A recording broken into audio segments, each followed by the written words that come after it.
Hello, I'm Finley Brown, and today I'm joined by a very special guest, manager Neil Lennon, for an interview exclusively for SNN Sports. The first thing that I wanted to talk about, which is very interesting, is when you were growing up, I wanted to know the influence that GAA had on you as a footballer, because you find a lot of multi-sport athletes, and I wanted to know how that helped develop you in your career later on. Yeah, I mean, GAA, particularly Gaelic football, was huge in my community growing up. It's a very, community-based sport. It's very particular to the Irish communities. And we played at the school. Obviously, we have a string of Gaelic clubs around the town in Lurgan, where I grew up. So I would play, football on a Saturday and then Gaelic football on a Sunday. You play for the school, playing football, and then Gaelic as well. It's a huge sport, and actually my home county are the All-Ireland champions at the minute, Armagh. So again, that's such a huge shot in the arm for the sport. But there's no question that it helped me develop my soccer skills, if you want to call it that. It was a very, very physical sport, Gaelic. You have to be very fit. You have to be agile. And in those days, it was very much an amateur sport, but very much loved, and I love playing it. And I know a host of Irish players who have gone across to the UK to play, and they've all had Gaelic backgrounds as well. So yeah, it was huge in my family. My uncles played it, my grandfather played it, well, both grandfathers. So it was passed down the line, really. But then eventually, as I got older, football started to take over. It sounds odd to say, but is there any regret that you didn't end up a GAA star? Do you know what's a great question? Because the coach of Armagh, who won the All-Ireland, is a guy called Kieran McGeeney. And I played with Kieran. And Kieran's from our county, captained the first time when they won it, and now coached the second time. And he's forever written down in legend. And always when it's close to your home, it means a little bit more.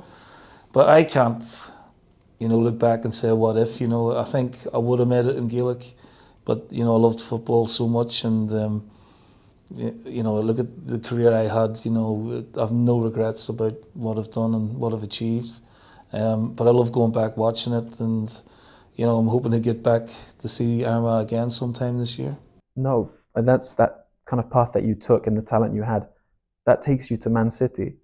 At that time, is that a shock for you to have to move over? Had they been in touch beforehand and kind of keeping tabs on you? Oh yeah, I'd been on trial a couple of times, and they offered me a contract, and I didn't take it. I took one at Motherwell because there was a pro contract at the end of that, but things didn't work out. I was moved from digs to digs and couldn't settle, so I came home, back to school, and Man City said there was a vacancy still open, a place for me. So off I went at 16, and it was a huge culture shock. A positive one, massive city. Like, I'm from a small town. You see all the different cultures. A big club with a huge fan base. Not the club it is now, obviously, but it was still a massive club back in the late 80s with a real tradition and pedigree. And I loved it. I loved my time there. It was a real eye opener, and not just for the football side of it, but your life skills as well. So, looking back, can you tell me a bit about the person you were as a 16-year-old arriving in Manchester? Like, that development in just a few years, was it quite strange for you? It was everything I wanted to do, and you wreck with self-doubt, because you think, are you going to be good enough? Can you do this? You're leaving your home, your family, your support. But I was ambitious and hungry. I actually made the first team like 6 months later, which was, beyond my wildest dreams, really. I got an injury in the game, and it was towards the end of the season anyway. And then for the next couple of years, we trained, and I learnt the game, and signed a pro year contract as well. But at the end of that year, I got released, which was a shock to me, because I was doing quite well, I thought, at the time. But it was everything I wanted it to be, and the people looked after me really well. And the Mancunians loved the football, obviously. There's a great rivalry in the city, and they've got a great sense of humour as well, which I was able to tap into. The people I lived with in digs were wonderful people, very warm. It was like, there used to be an old sitcom called Bread, where everyone put the money in at the end of the week. So you had like daughters living with their husbands all in this big sort of 3-story house, and I had the wee annex at the top. But it was just full of life and vibrancy, and yeah, they treated me like one of their own. So forever indebted to those people as well. Well, that's really nice. But then it's quite a shock for you, like you said, to get released. It's more on a personal level that I'm curious about, is thinking that, well, you certainly were in your mind a Premier League kind of level player, and then having to drop down all the divisions. Like, what does that do to your kind of ego? Well, it's a difficult thing to take. I mean, at 19, like, you don't have much of an ego really formed, but it was a body blow, because I'm thinking I might have to go back to Ireland and start again. It wasn't, on big money. When you signed in those days, it was a YTS scheme, and then you became a pro, and the wages were fantastic. You know what I mean? And then you've got this thanks but no thanks, and then you've got to find a new way. And luckily for me, there was a bit of interest from clubs in the lower leagues. Port Vale was one of them, and another one, Crewe Alexander.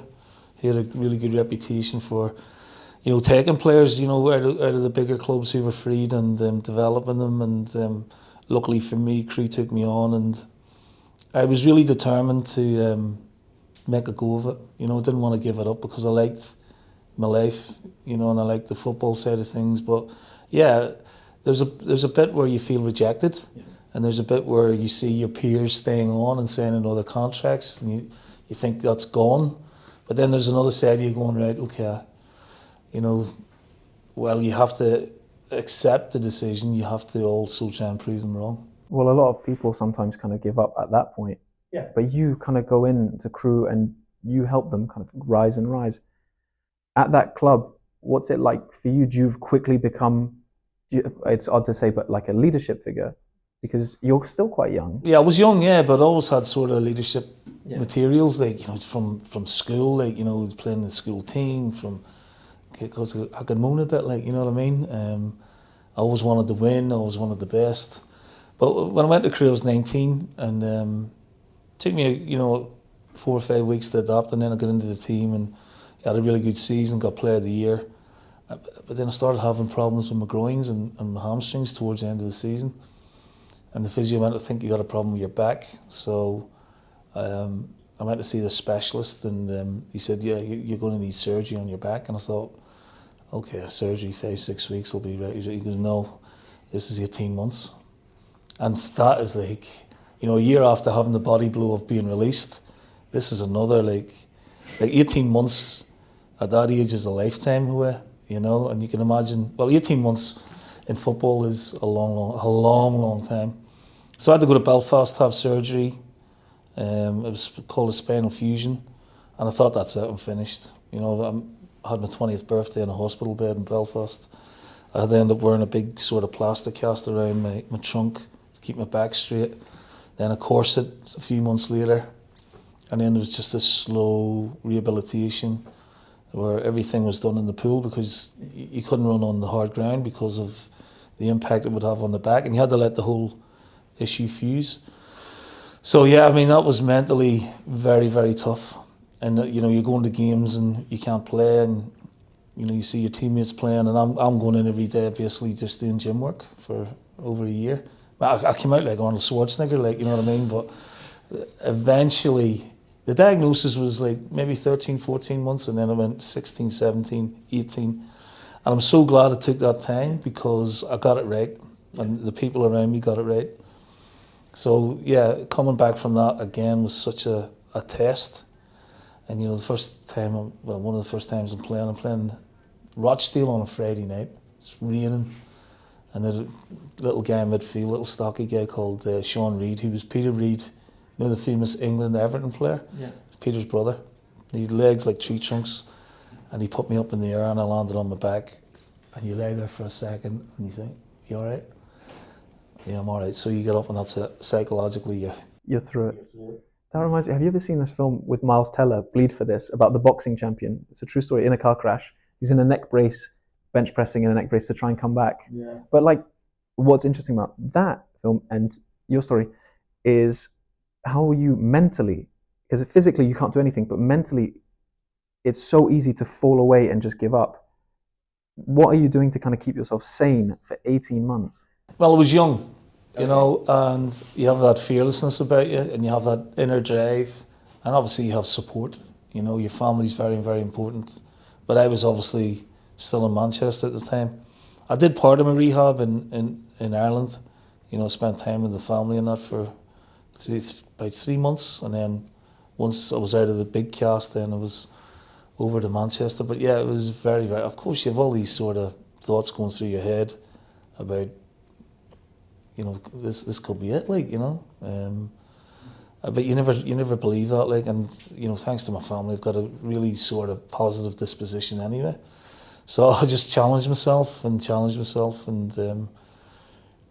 got, you know, eventually got through it. But it was a long, long slog. And then very, very lucky, because the people who did the operation, you know, it was an army hospital in Belfast, so you can imagine, you know, back in the day, the troubles, you know, some of the cases that they had. So these guys were some of the best surgeons in Europe, so a spinal fusion was pretty routine for these guys, so I was blessed with that.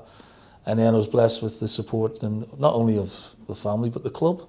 You know, they could have given up on me, but they didn't. They said, look, take as long as you need, we're here for you, and thankfully I was able to reward them going down the line. Well, yeah, that like loyalty ends up being like a running theme throughout your career.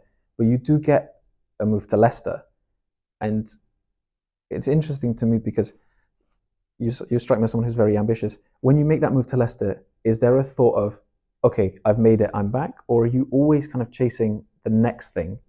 I mean, I had Martin O'Neill as my manager. There was no way you could rest on your laurels with him.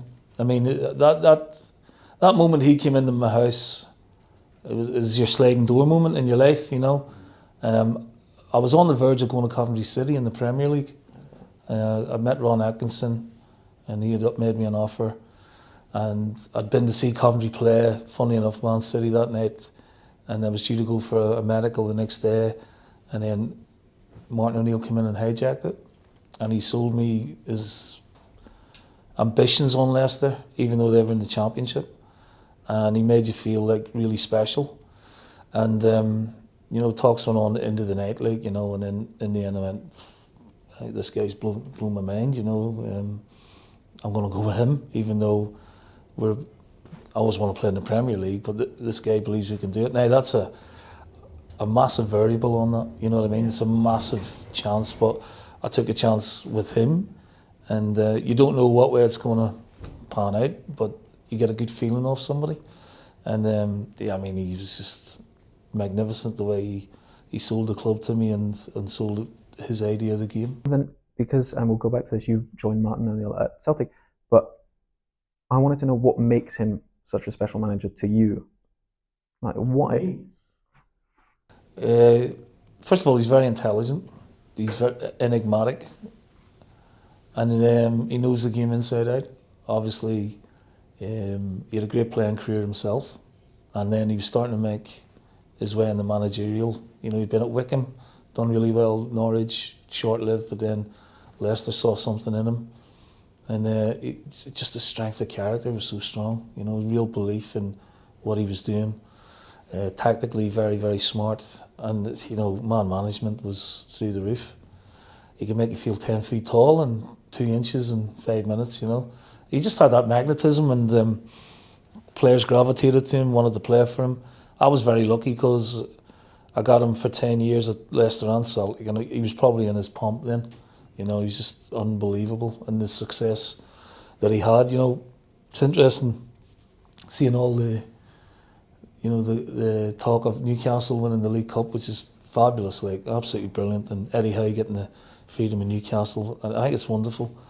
But Martin took us up through the playoffs, and then in 4 seasons he took us to 3 League Cup finals with Leicester, who were then a provincial club. Do you know what I mean?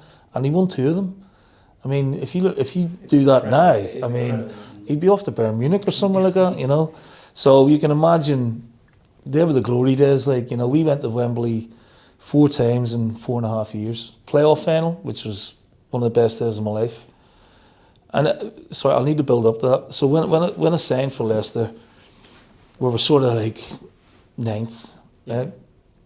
And we were up and down, and then I stupidly got sent off for a second yellow card against Oldham. We lost the game, and he murdered me after the game. You know, made me feel that big. And he was right, because I let him down, let the team down. Anyway, a week later, I'm suspended, and they're playing a team, Sheffield United. They lose 2-0 at Filbert Street. And the next thing, all the fans are on the pitch demonstrating, want him out. O'Neill out. And I'm thinking, God, I've only been here 6 weeks and I could lose the manager already. What am I doing? Anyway, he got loads of letters. He always tells me this. He kept the letters. He gets us in on the Monday and he goes, right, we've got 9 games to go. We're going to win 7 or 8 of them. We're going to get to Wembley and we're going to go up. You lads are going to take all the glory now, but when we get promoted, I'm taking all the glory. And he was true to his word. I think we won 7 out of 8. Got into the playoffs, beat Stoke, into the playoff final, Crystal Palace, and we scored in the last minute of extra time to win it. And it's just unbelievable feeling to know that 3 months earlier you're playing in League One, and in another 2 months' time you're going to be at Old Trafford, at Highbury, at Anfield. It's just magnificent, like, you know. And he took all that on himself, and he wrote back to everyone who had written them, criticising. Yeah, I think he took a great lot of satisfaction in saying, you see. Well, yeah, He was. I'm letting this guy down really badly. You know, he's pushed the boat out for me, and you know, you players like Steve Claridge and Muzzy is it.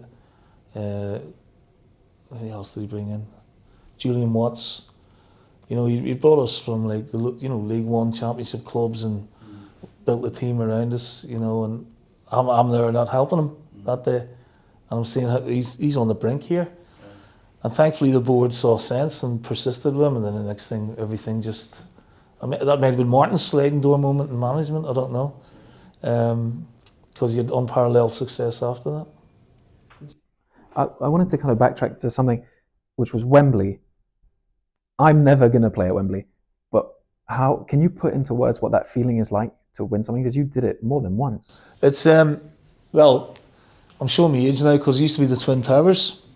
So, and you ride up in the bus, like, and obviously Leicester, you know, blue and white, and it's just a sea of blue our side of the stadium, flags everywhere, people smiling. So it's always a sunny day, the playoff final, and even the cup finals, you know. And I'd played at Wembley before with Crewe, and I played really poorly. We lost the playoff final, and I thought to myself, I got caught up in all the. I was young then, but caught up in all the excitement, all the build-up, blah blah. You have to always remember it's a game.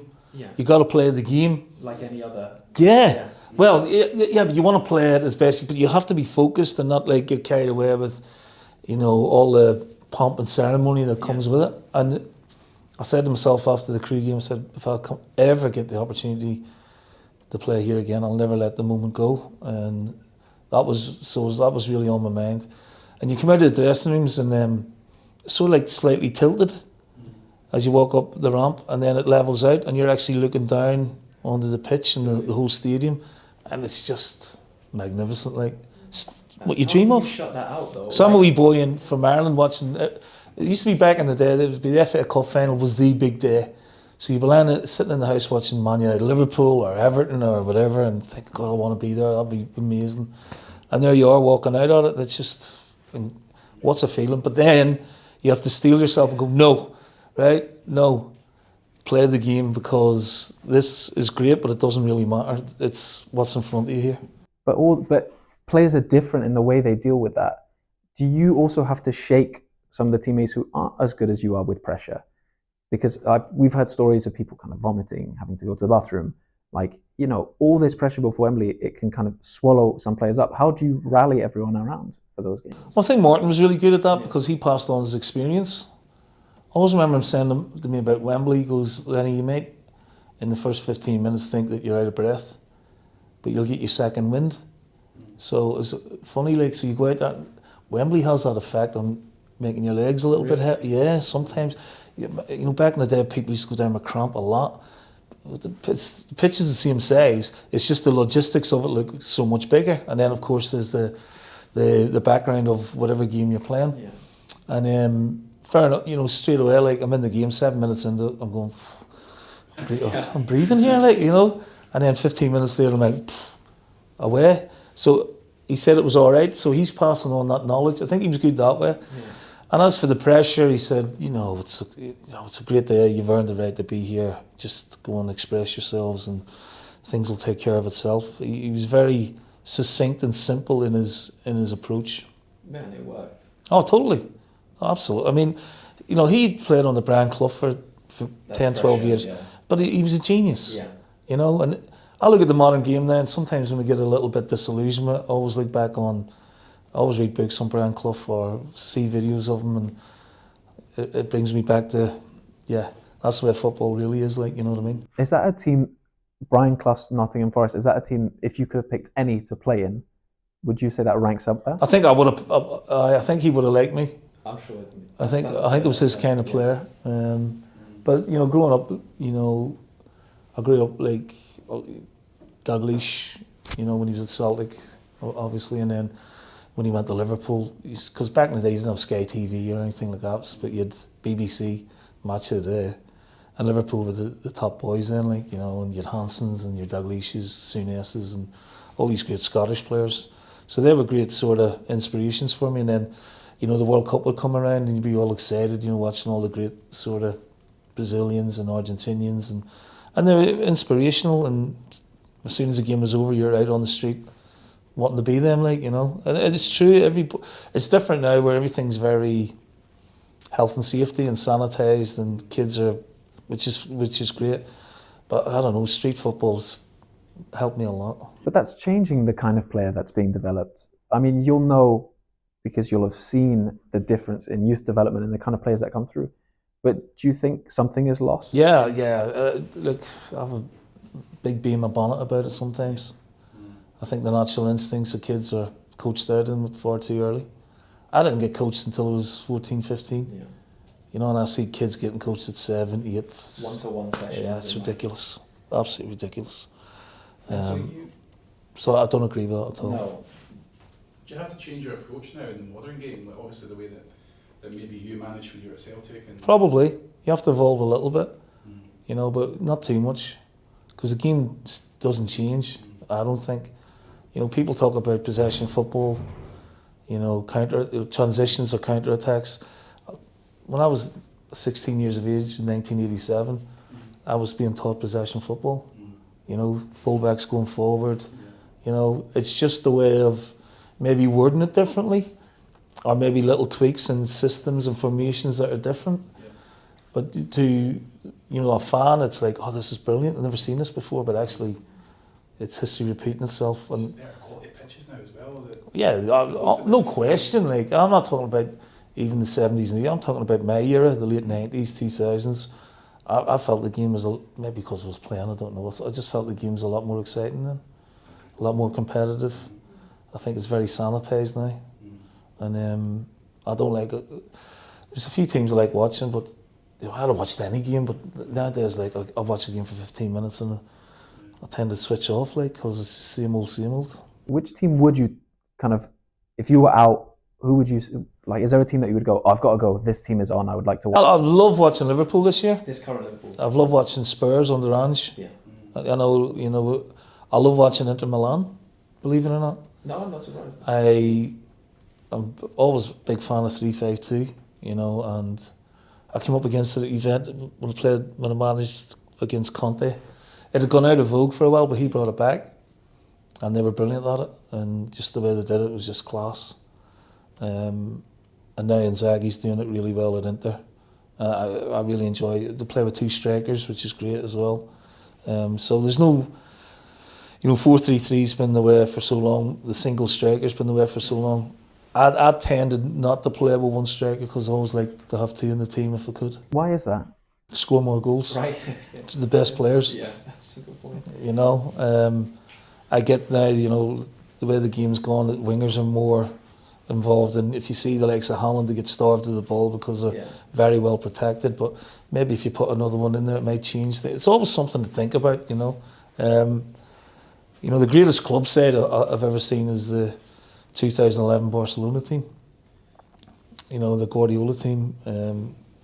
They beat Man United at Wembley, and Man United were unbelievably good team. They made them look amateur. They were fantastic, and Alex Ferguson was the manager, one of the greatest of all time. But I've never seen a team so precise, so clinical, so quick, so entertaining as that. Even though they played with one striker. Well, that's a difference, and that's something like a kind of sidetrack, is that the reliance on wingers to score. Not all clubs have that. No. David Villa and like that Pedro, those don't exist. Well, you had Pedro, you had David Villa who They would put come in, Henry on the wing Alexis as well. Sanchez, Thierry Henry, yeah. Fabulous, you know, and then there was a guy called Messi who wasn't bad either. Like, So I think he had a go against you at some point, didn't he? But this, sorry, we'll come back to later. But then you go with Martin O'Neill to Celtic. Yes. But more than just what you offer as a player, it's mentality that he wants. What was the conversation? How did he? I mean, I'm sure he didn't have to sell that to you. no, he didn't, no.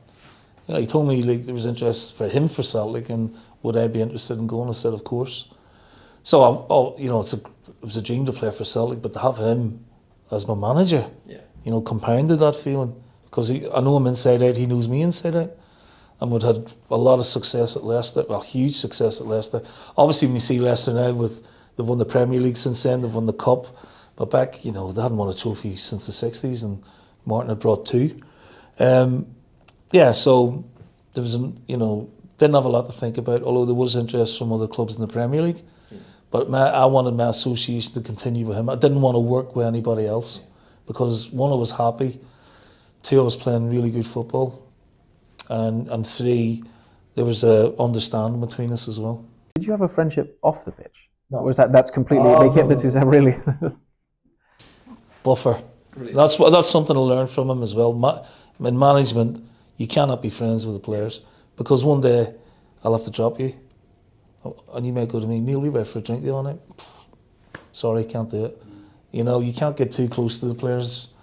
And he certainly, you know, in 10 years, I don't think I ever went out to dinner with him or his family, or, you know, he wasn't really the social type anyway. It was just, you don't do it now. I totally understood that and respected that. That's such an impressive trait, to have to get players to run through a brick wall and yet not be their friends or have anything to do with them outside of it. He's my boss, and look, don't get me wrong, when you were in his company, it was brilliant. He was funny, he was gregarious, talked football, talked all of the things. But that might have been the night before the game when, you know, you've had your evening meal and you just sit and sort of chewing the fat. And then after the game, you know, that's it, you wouldn't see him for maybe a couple of days, like, you know, and he'd give you that, you know, he needed the space and we probably needed the space as well. It's just really good management. Yeah. You know, I see a lot of coaches now who are there all the time. What Martin had, right, and again, this is something I picked, impact. So after you leave Celtic, is it difficult to kind of, it's essentially like a high playing for Celtic to kind of come off that end? You're playing for Nottingham Forest and then you play for Wickham. How are you seeing the end of your career here? Are you just planning ahead for management as you're going through the games? Yeah, I mean, I was just playing for the love of it then, you know, at that stage. Paul Lambert was at Wickham and he's my old teammate. Thought I could do a job for him for a few games, and I did. And then out of the blue, Gordon Strachan rang me and said, look, unfortunately, Tommy Burns is not very well.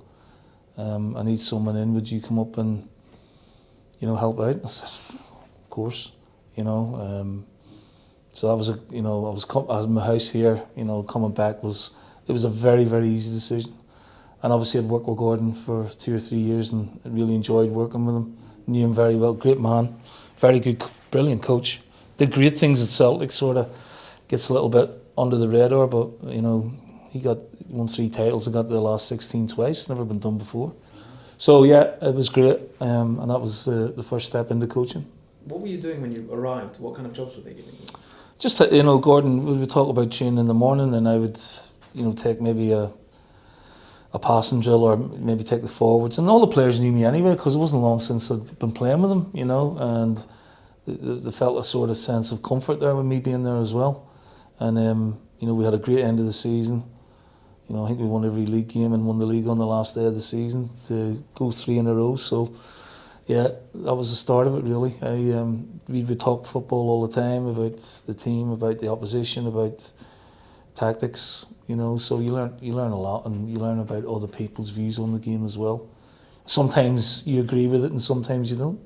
But that's not a bad thing. That's just No. different. It's just kind of different personalities in football. Yeah, totally, yeah. And so then it so happens you get the interim job, which I did because Tony Mowbray came in off the Gordon, and then I took the development team, which was brilliant. You know, really, really good. I really enjoyed that, and I got to work with some really good young players, James Forrest in particular. You know, and I was constantly trying to promote him to the first team. Things didn't go well for Tony, and he got released he got sacked in March, I think. And I was asked to take the job, so yeah, I just thought, what an opportunity, you know. I knew the club inside out, knew the players. Went really well, apart from lost the semi-final, where I was not happy with the attitude of the players that they'd shown for the majority of the season. But then we won all our league games, you know, including beating Rangers, and you know that was enough for me to get the job full time. Well, this is something that I wanted to, and just correct me if I'm wrong here. As you're an interim, you come out and talk about projects. You say to the effect, you're not interested in projects. Well, no, that is correct. I don't think Celtic is ever a project. Yeah. It's too big a club to be a project. that's a very brave thing to say as an interim, to kind of say that about players and say that they're thinking too long term and that they need to win now. Did you not worry maybe that would do something to your chances of getting the job? Not really, because I think I'd earned the right to say it, because I played and captained and coached the team, you know what I mean? So the demands on a Celtic player are different. You know, Glasgow is different. There's two huge clubs in a relatively small city in the UK that, you know, go toe to toe every year, every week, and the demands are great. But if you come in and say, well, you know, we'll give this 3 or 4 years, you're going to be out of a job, and the fans won't come because they want to see silverware, they want you to win, and especially having, you know, what Martin and Gordon had built, you know, that success in the first sort of decade of the millennium.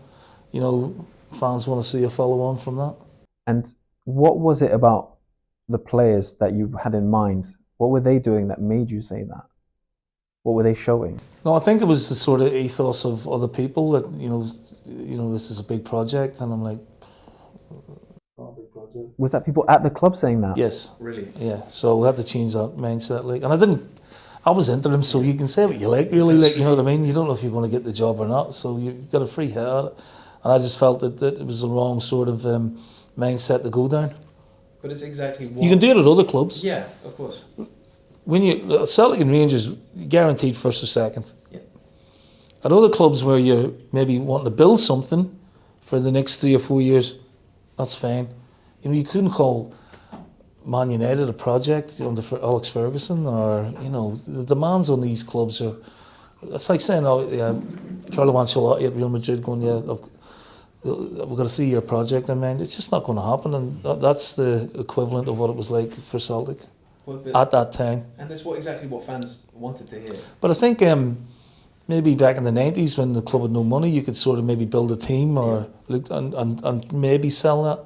But not all fans would still buy into that, you know. Well, no, things don't want to, like, fans didn't want to go through the 90s again in terms of not winning, but it kind of works. You get that job. And so what is the kind of the first few things that you think, I'm going to do? I'm in charge now, they've trusted me. What do you do to the club? Because you made a raft of... We got younger really players great in. signings. Yeah, we sold Aidan McGeady and Arthur Boric left, which, you know, was a big loss, both of them. You know, we've got a lot of money for Aidan, and Arthur was a top goalkeeper, but with the money we could build a younger, you know, I wouldn't say hungry, that's not the right word, because that's not fair on Aidan, because he was a top player.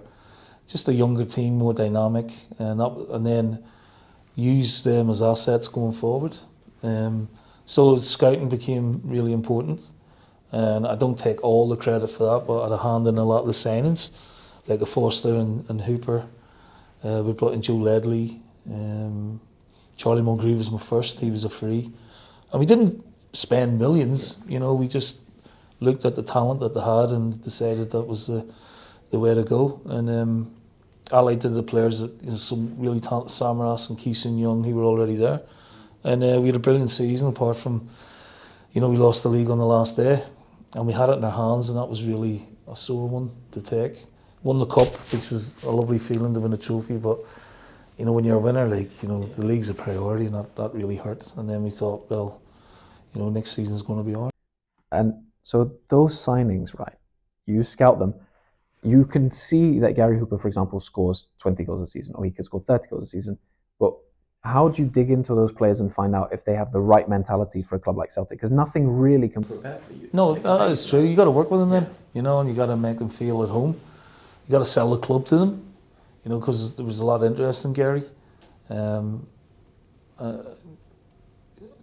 him what you think his role is in the team, and that wasn't difficult because I drove to Scunthorpe to watch him. It took me 5 hours from Glasgow. I got 6 points on my licence driving down. I was raging, and I watched him, and I knew after 10 minutes that he was for me. He was just I thought he was great. He was playing in a team that were second or third from bottom, but he had scored 20 odd goals. Speaks volumes for himself. So yeah, that was a great one to get over the line.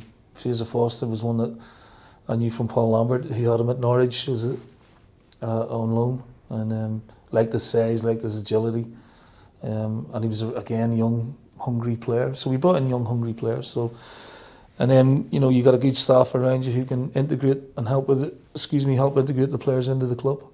I mean, it works fantastically because we're winning everything that's coming your way. Well, we yeah. I mean, this is still against the strong Rangers at the time. it was, yeah, before they had into administration. Yeah. Obviously, they had a very strong team. Yeah. Jalovic and Steve Davis, first time round, and you know, Alan McGregor, you know, Davy Weir, you know, top players, big, strong, quality. Lee McCulloch, right through the middle of the team, you know, and Walter Smith, he was one of the greatest managers Rangers ever had. So yeah, it was a good time. It was challenging. What's it like as a manager, though, to pit yourself against? Because Walter Smith had been in Scottish football for as long as you might know. Listen, it doesn't matter about. Obviously, you got a huge respect for the man in the dugout and what he achieved, but you got to think of. It's all about your players. Yeah. It's all about the players. You're never thinking about like getting one up on someone. Or kind of no, that's not. No, it's about winning the game. Yeah. Especially a derby like that, you know, because winning it, first emotion you feel is relief. Yeah. And then that glow you get. Yeah. Losing it, I mean, it's just opposite ends of the spectrum. You know, you just don't want to go out of the house. You don't want to face anyone. People look at you as if you got a horn going out of your head. You know, yeah.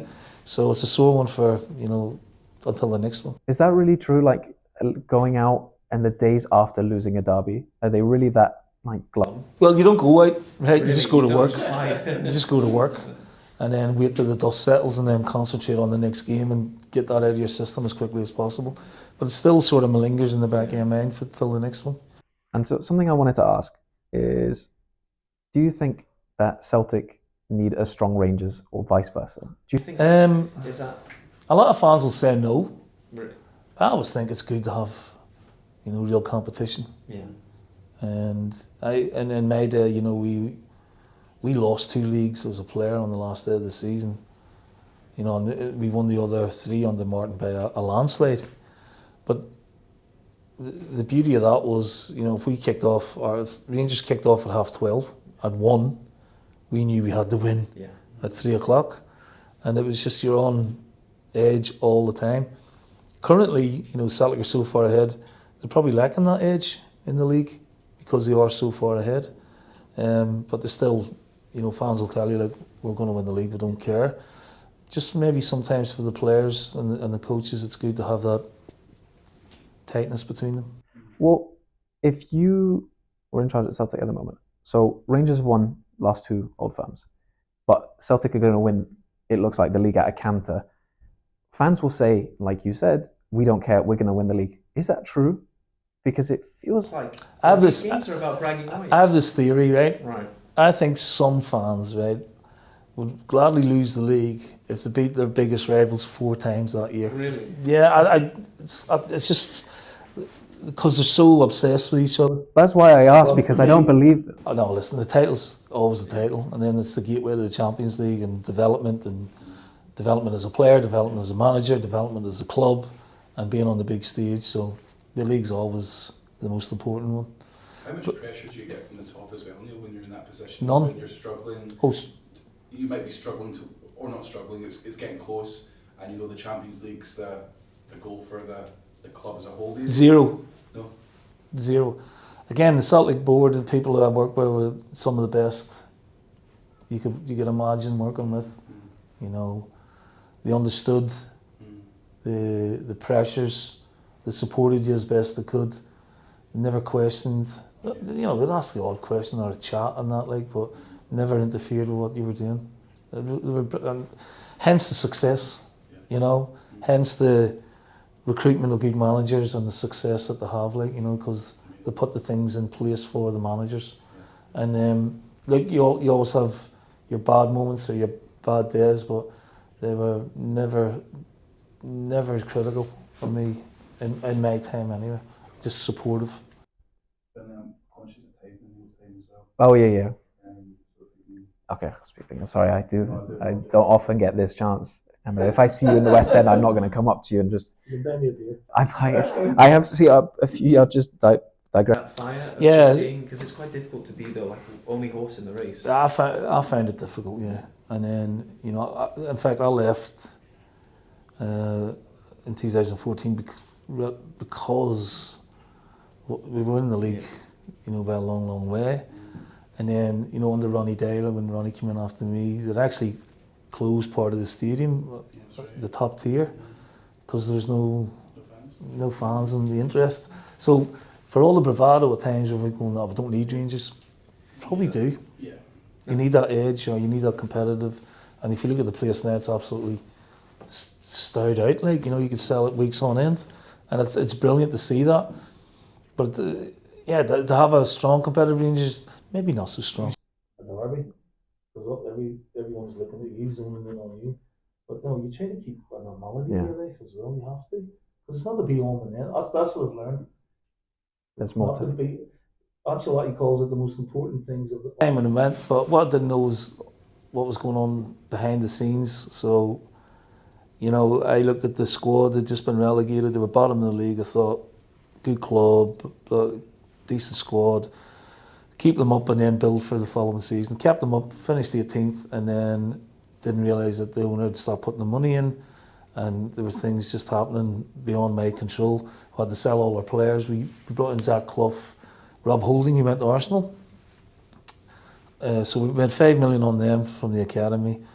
I sold Tim Ream to Fulham, Lee Chun Young to Crystal Palace, and then I was shopping in, pound stretcher. So bringing these kids on, like Gary Medine came in on a free, was great. He ended up getting sold for 6 million, but it was impossible to keep that going. And in the end, players weren't getting paid. Car park was being sold, training ground was being sold. The whole thing, just disintegrated, and it was really hard to, maintain any sort of morale at all. Experience-wise, you go from one great experience to a difficult experience, but it's still an experience. Do you know what I mean, Finlay? So you learn from it. You learn about yourself, and then you learn about the mechanics of the game, sometimes the finances of the game. I stayed because of the loyalty to the chairman. Yeah. And unfortunately, he passed about 4 or 5 months later. So, I put everything into perspective then. So, it was just a really difficult 4 or 5 months, tumultuous, really, and nothing that was in your control. What was going on behind the scenes? So, I looked at the squad, they'd just been relegated, they were bottom of the league. I thought, good club, decent squad.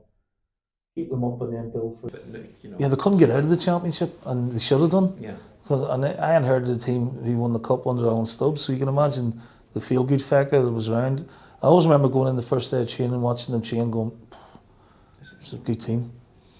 But to get out of the championship, we needed some physicality in the team, because they were a nice footballing team, but they lacked a bit of dig. So I got a goalkeeper in, Marciano, got Grant Holt in, who's a big striker. And I knew that Cummings would score goals. John McGinn, obviously. Yeah. He was just coming through formatively. So we built a really good side, did really well, made it comfortably, and then the following season was one of the most enjoyable in my career. Really? Yeah, I want to get back in. Perfect. Thank you very much. That was really nice to chat to you. Cheers.